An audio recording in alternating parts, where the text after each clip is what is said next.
Letting go is one of the hardest things to do in life. Our human nature associates being in control as being responsible.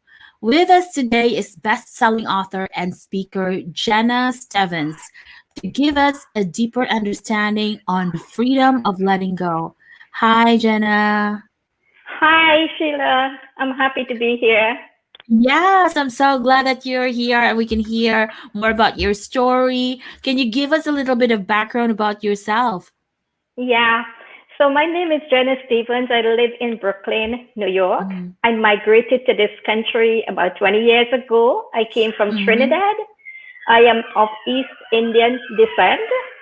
I came here Mm. with two daughters. Um, one was 11 and the other was about 5 years old. So yeah, I'm happy to be here. I feel like God brought me here for a purpose, and I'm actually feel like I'm living my dream. Wow, I think you are because not a lot of people can actually give birth. Uh, writing a book is not that easy. I know it because right. I was sitting down and trying to write a book, and my goodness, it's like pouring out your soul and going back to the past and then bringing it into paper. So our topic today is freedom and letting go. It's hard to let go. Our human nature wants to hold on to things sometimes a little bit too tight. So Yeah, even sometimes even when I pray, I get fixated on a result that we lose our joy. I lose my joy. Can you expound more on freedom of letting go? yeah. So many of us have a hard time letting go of things, and Mm-hmm. our minds are so conditioned to believe that things are part of our lives. We make room to store it, even when we have no use for it. And we Mm-hmm. go ahead and build bigger space, maybe in our minds, in our homes, in our hearts. We make bigger space for things. And I feel like we ought to get rid of these things in order for good things to come into our lives. If we don't get rid of the baggage and the junk and the Mm-hmm. garbage and the clutter that we store up, we will never be able to make room for the good things that the Lord wants to bring into our life. And I have personal experience about cluttering in all areas of my life, physically, mentally, emotionally, socially, financially, spiritually. Yeah. So I have such great experience. So I wrote that book with revelation of uncluttering. So you know, and some of us we so familiar with the things that we hold on to. We feel comfortable with these things. We love the old, and if we don't let go of the old, we'll never make room for the new things that God wants to bring into our life. So I Mm-hmm. would say to get to the next level, we have to leave that comfortable place and, intentionally make room for the new season. It's a new season and new things has to come and replace that. So, Wow. Yes. yeah. Could you expound more a little bit on the process of you writing unclutter? Yeah. So, Decluttering, sorry. yeah, Mm. when I was writing my first book, I was going through a divorce. Mhm. It's called Unlocking the Shackles. And when I was going through that book, it's a book that the Lord spoke to my heart to write. It's my Mhm. life story coming to this country and the things I had to go through even as a child, coming from poverty and bondage and generational curses and um, cultural setback. Because coming from an East Indian background, I came from a Hindu background also. So there were a lot of things that I had to let go of, heart wounds, things that had happened to me in my past, molestation, physical abuse, um, different form of abuse, I trauma and sin in my life, being exposed to the world and was conformed to the things of this world. So when the Lord I got to the point where I was in a relationship with a man, had two children, and when I had my first child, I was contemplating suicide, and that was my turning point. Ready to jump, to kill myself because I was abused. I didn't think I have a purpose. The enemy whispered many lies in my head. You're no good. No man will marry you. You don't deserve a decent life. And I believe all the lies. It's all in my first book. Yeah, I believe all the lies. And I had a dream in my heart. And at that point, I realized I will never live that dream in my heart. The dream was to come to America, even as a child growing up. I didn't know how it was going to happen, but God placed that dream. And when I had my kids, I said, okay, that's doomed now. There's no way I could go to America. And, that one day, I remember standing by the window, and I was abused, physically abused many times. And I was so scared with the life I was living. I was so fearful. I was so intimidated. I was so broken. And one day I remember standing by the window and ready to jump. And one voice was saying to me, jump, oh, you're no good. Your dreams will never come true. Your life is worthless. Another voice say, well, if I jump, what if I jump and I don't die? What if my body is broken? And then one voice say, pick up your baby and walk out of the house. And at that point, Sheila, I realized I had a baby. When the enemy was talking to me, I had no idea. I was just so, he had me in that place of such bondage, such depression and despair that all I was focusing on was what he was saying to me. And when I heard that voice say, pick up your baby, and I turned around, my baby was on the floor. And I picked up my baby and walked out of the house. And when I walked, it was a Wednesday. I didn't know where I was going. And I walked straight into a church on a Wednesday, lay my baby at the altar, give my life to the Lord. And that was my turning point. So, Mm. when I came to this country, there was a lot of brokenness. I needed the healing. So I got married when I came to this country, and still the brokenness was there. End up in divorce. It's all in my first book. Got divorced. And when I was going through the divorce, well, the Lord had spoken to my heart to write my story, but I didn't know how I was going to write that. But tell you, when I was going through the worst time of my life is when I had the most clarity in writing my story. But when I finished writing the story now, I heard the voice say to me, while I was writing the first book on Clara, because I asked him after the divorce, Lord, what's my next step now? And he said on Clara, had no idea what that meant until, when I finished the first book and published it, I said, God, oh my gosh, I'm ready to write again. I felt this joy in writing. I felt like I had purpose. I felt like, oh my gosh, I accomplished something where I'm going to help women to be free. Because I am free now, I'm going to help women to be free. So that was the Amazing. joy of knowing that I had purpose and people are going to read my book. Women are going to be free because I feel free. And when he said to me, well, unclutter, I said, well, what is there to unclutter? I had no idea. But Sheila, while I was in that marriage, I was empty. I was broken. I was using stuff to bring happiness and joy to me. I used to go to the thrift store every Monday morning and buy stuff and hoard it in the house. It's not like I was water. It's just that it made me happy. I found Mm. pleasure. I found something to do. Every Monday, I would dream about going to the thrift store and look at everybody's refuse, right? And it became a joy for me. Like I used to stock up the house, and every season I used to decorate the home, and that would give me joy. But there were so many other things in the marriage that had me so empty, unfulfilled, and I knew that God had a purpose for my life. And one day I asked him, I went to fasting and I said, God, what it is my purpose is? I'm married. My husband works. I'm at home. I felt like I wasn't serving a purpose. And then one day I had this dream where he told me that writing the book, writing the book is going to be a tool, but you're called to speak. You're called to use your voice. And he showed me in a dream where I was speaking before large crowds.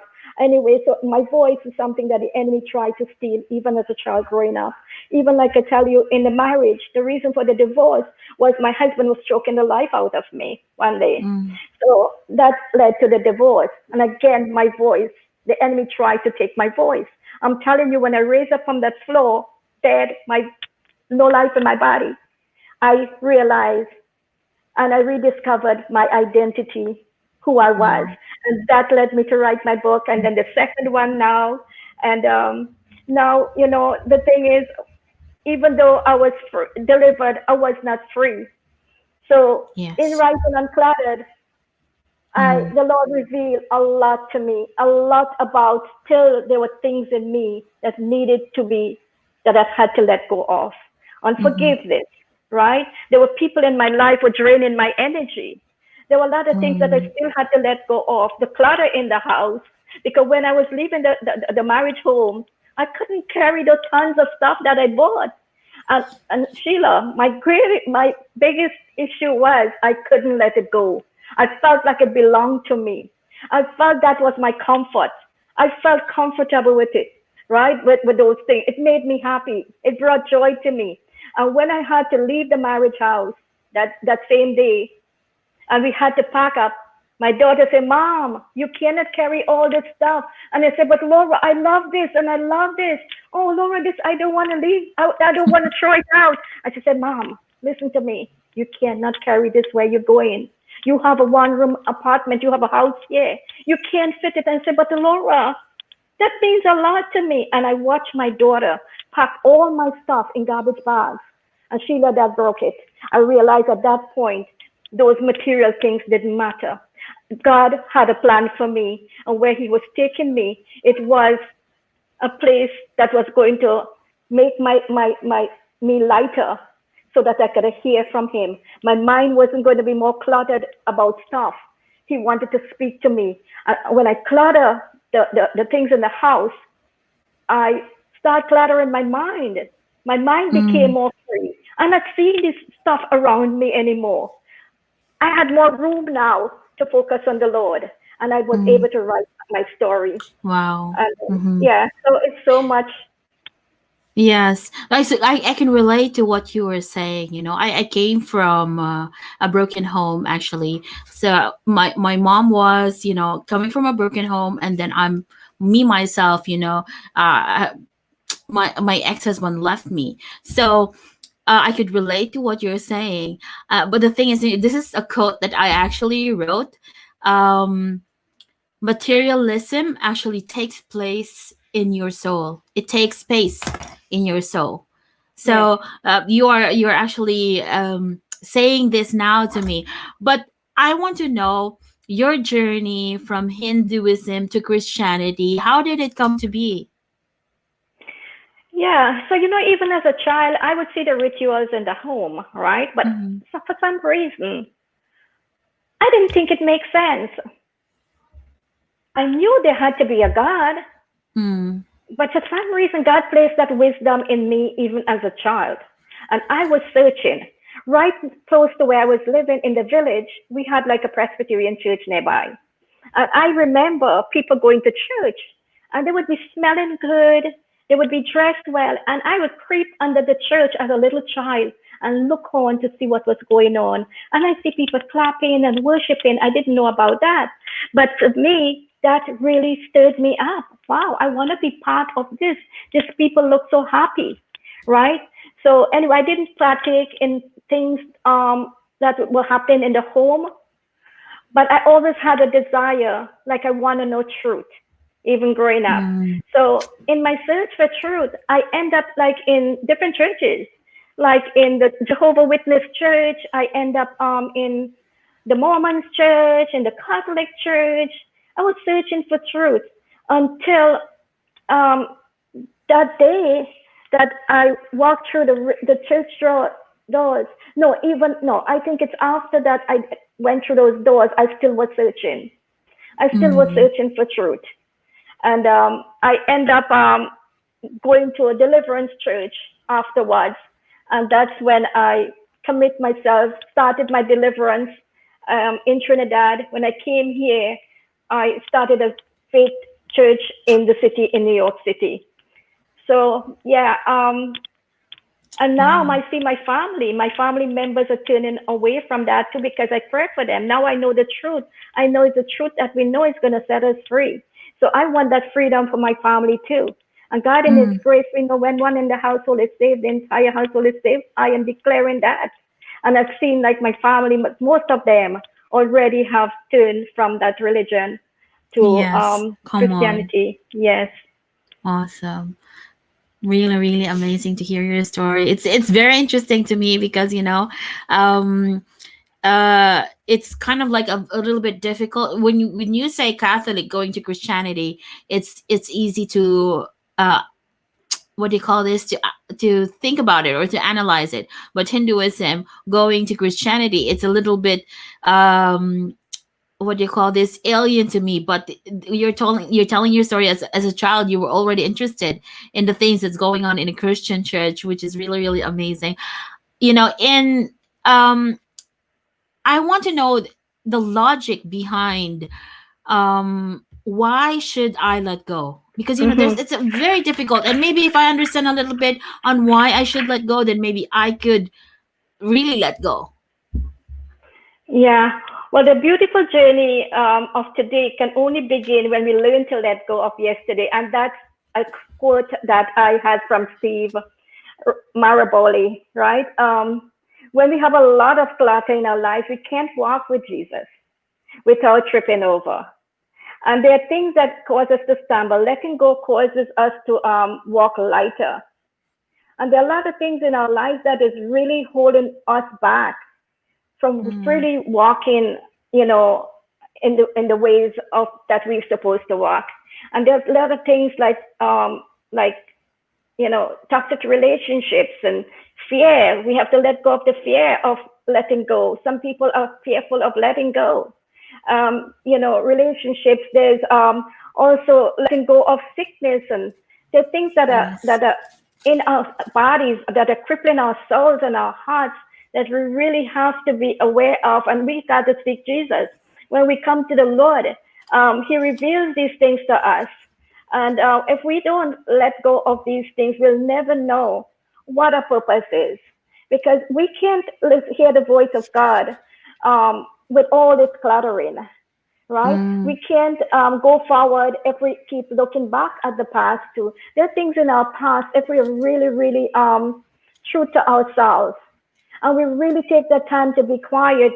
And sometimes it's not even possible to be quiet, but the enemy whispering so many much lies. That's why it's mm, important to really get the soul healed, your heart healed, so that you can really, really have that freedom to let go. And you can let go of these things. I have let go of these things. And mm, there are things that I was holding on to and I thought I couldn't let go of, but I gave it all to Him. I said, Lord, you take this. I surrender it myself to you, because I could not go on. I knew there were things in me that I want to manifest, but it could not manifest with the cluttering of that is inside of us. So yeah, mm-hmm. and as you clean up and declutter, right, your mind becomes more rested, more relaxed, and then your environment becomes when your mind is at rest, you're able to your environment changes too. And I got to tell Mm, you, there is a connection between physical clutter and spiritual clutter, because how mm-hmm. you feel inside is how you're going to keep your surrounding, or vice Mm, versa. How you keep your surrounding really reflects how you feel inside. So it's something to be mindful of, that. And I'm going to say uncluttering is not impossible. You got to take it one day at a time. You got to really trust the Lord. Get into that place and say, Lord, I know, I admit there are things in me that I need to let go. I need your help. I can't do it alone, right? mm, You surrender it all to Him. And God is a God of mercy and grace and love. And if you ask Him to help you to unload these baggages, He says His yoke is easy and His burden is light. Cast all these things upon Him, right? And you mm, really got to have that intentional surrender and take that step to unclutter, because God wants to pour so much into your life, but you don't have yes. room for it. You don't have Mm, room for it, right? And then when you walk in with Him, you want to walk light. You want to walk mm, light, not with this heaviness. This spirit of heaviness could keep you really stuck, could hold you mm, back, that you can't go forward with Him. You can't walk with Him with all this baggage. And He's a good God. He said, cast it on me. He wants to take it away from you. He wants to unburden your soul, your heart. He wants to heal the broken heart. He wants to set you Mm. free because there is so much God wants to give us to us. I mean, I would have never been able to write my books and to be able to do the things that I do for the Lord, because another thing that I do is TV ministry. I do Mm. TV ministry, praying for people all over the world. And God has given me that opportunity to do so because He can trust me. That now that I'm Yes. free, have freed me from all my hurt and pain and brokenness and trauma and everything that has held me back. Now that He has freed me, I am able to help other women to get free. And also, I have Mm. story time with Jenna, which the Lord had me um, do that to help women to be free. I tell my story very transparently, very open, very real. I don't hide anything. Another thing, if you hide in things inside your soul, you can never be free to be all that God called you to be. And you would never be able to help another woman. Because if you have these burden in here and this pain in here, when another woman is broken, you are not free to help her to be free. So, Mm. that is something that if you know God is calling you to have, you have a purpose or a passion for helping other women because of what you've been through, or because of your life being cluttered in so many areas, you want to help people to be free because there's so much blessing. There is so much God wants to point us when we make room for Him. Mm. Can you say that forgiveness is also letting go? Yeah. Oh, yeah. Mm. Forgiveness is a big thing with me. I had to forgive the man who hurt me. And mainly, I was broken by a lot of men, even from a child growing up, being molested by a man. Then afterwards, it's men tried to rape me. Then afterwards, it was men, you know, took advantage of me, even in the lifestyle I was living. And I didn't have a voice to say no because of what happened to me as a child, right? I felt I had no self worth. I was so didn't have a voice. I couldn't even I didn't have a voice to say no to the things that I knew were wrong, right? But I was Mm. helpless. I didn't have somebody to turn to, right, to help me or to Yes. share what I was going through. So it's important to even have relationships. Sometimes it's relationships in our lives we gotta detox also. We gotta forgive the people who have been in our lives that have done us wrong. I had to forgive my ex-husband. I had to forgive my children's father who abused me when I was out of wedlock in Trinidad. So I had to forgive him. I had to forgive people who spoke over my life. Even my mother, I mean, she's a wonderful, beautiful woman, but life and death is in the power of the tongue. And I remember my mother Yes. spoke negative words over me. I Mm. remember I was such a rebellious child. I hated my life. I would be complaining all the time. And my mother was so fed up of me. And one day she said to me, you know, I should have killed you when you was born. And those kind of words really, you take root in your heart. Yes. So Mm. now I know I have forgiven my mom. She didn't know the truth. She didn't know the word, right? So, but those words took, was, kind of grew me to live, open the doors for Mm. the enemy to come in. Things in our lives we do, we open the doors for the enemy to come in and make havoc. So, yeah, so those are things that we got to be mindful of. And to help you get healed, you need to be healed. You need to be Mm. healed to really go forward. Mm-hmm. That's true. But a lot of people don't really pay attention on getting themselves healed, and sometimes they deal with everyday life, even in business, in relationships, and everything with an unhealed soul or a broken soul, and they don't know the value of going out there and being healed. Even on the inside, the work begins in being healed inside the heart.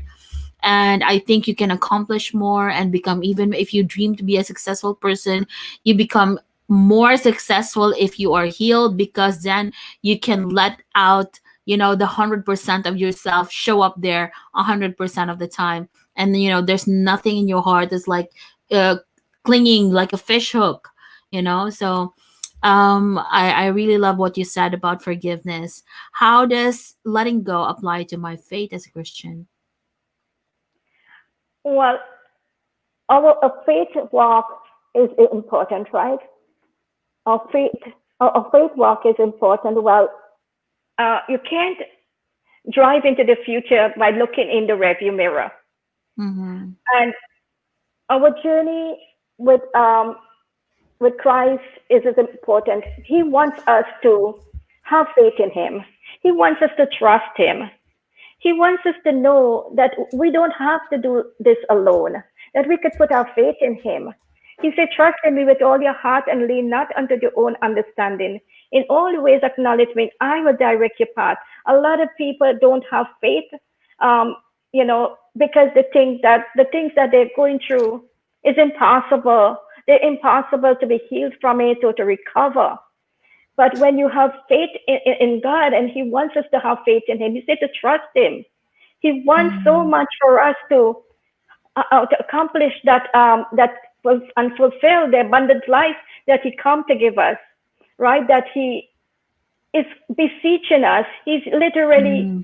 reaching out to us. And if we could really, really pay attention, we would hear that voice calling us as His Yes. children. He loves us with an everlasting love, right? And His desire is not to see us walking in brokenness, to walking in that life of defeat.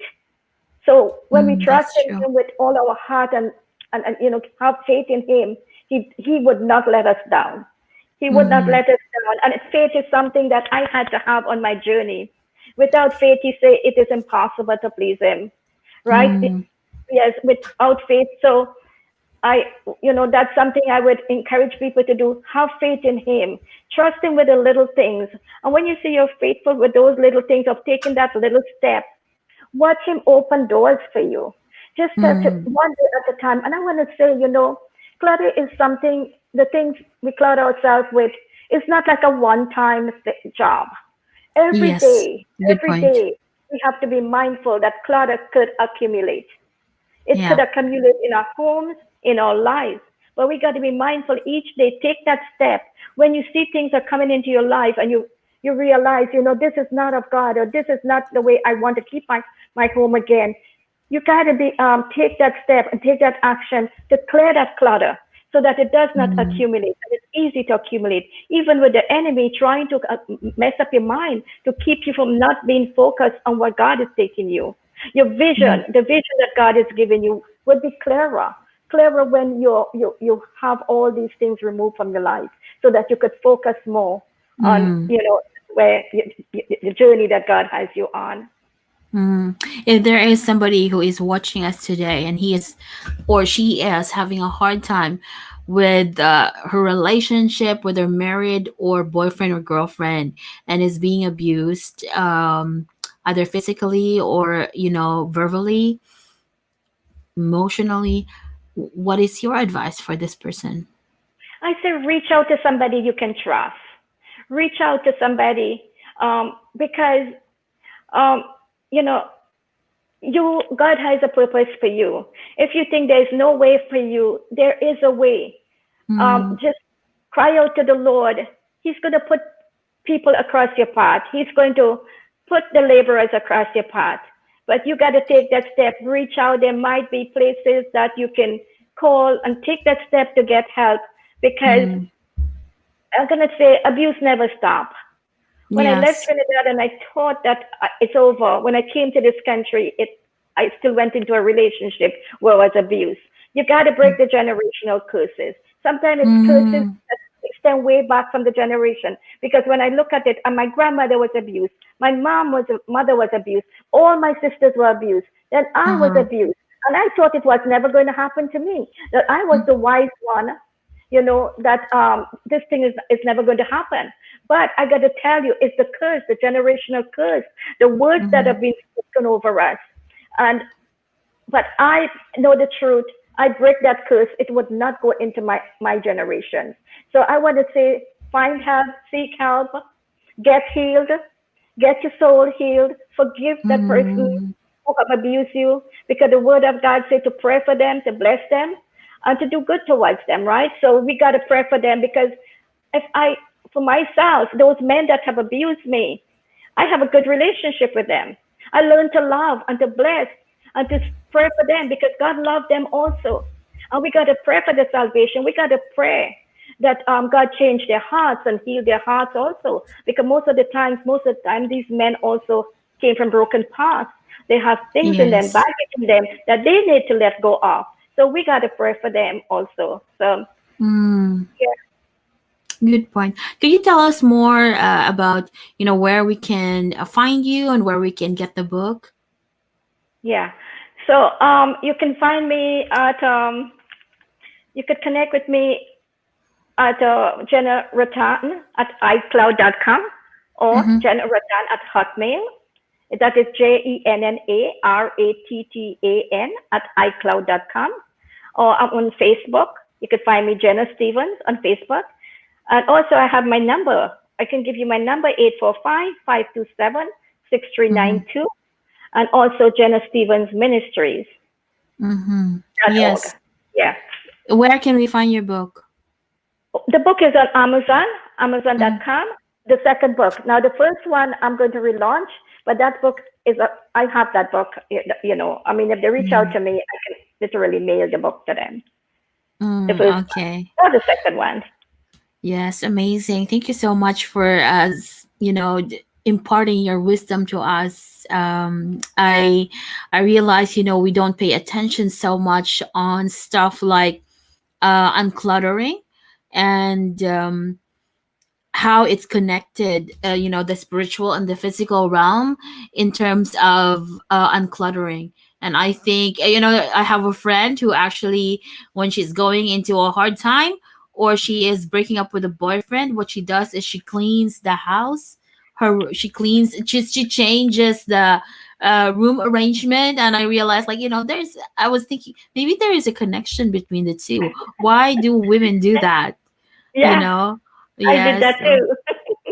Yeah, no, I also do that. Like, there is something there, and I feel like I finally move on just a little bit when I change my room, when I do something about my physical atmosphere. So I think you're correct, and there's a lot of deeper things that we can actually glean on. So if you want to purchase Jenna's book, it's in Amazon. Just find uncluttering. Was it Uncluttered, free to let un- go. okay? Uncluttered, free to let go by Jenna Stevens. Yeah. Fantastic. Yes, awesome. Thank you so much, sister, for being here. We are so glad that you are here with us today. Thank you, Sheila. And I want to say to people, now is the time. Don't wait. Now is the season. It's the season for uncluttering. So let Yes, go. Let go of amazing. the past and look Mm. forward to what God is bringing in this new season. I couldn't agree more. Thank you, everybody, for watching Wisdom Talks. I am Sheila Zoe. You are free to unclutter, get yourself healed. Bye. Bye bye.